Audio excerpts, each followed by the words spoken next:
আচ্ছা, আমার মনে আছে আমাদের প্রথম কোথায় দেখা হয়েছিল, বলো তো? গড়িয়াহাটে। আর সেদিনের পর থেকে আমাদের পথ চলা শুরু। এবং সামনের দিগন্ত অনেকটা কাছে চলে এসেছে।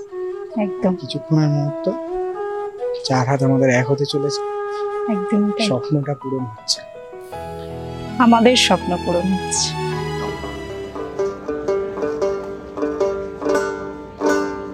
আরে কি জানি কি মন্ত্র করি জাদু করিল সোনা বন্দে, সোনা বন্দে আমারে দেওয়ানা বানাইলো, সোনা বন্দে আমারে পাগল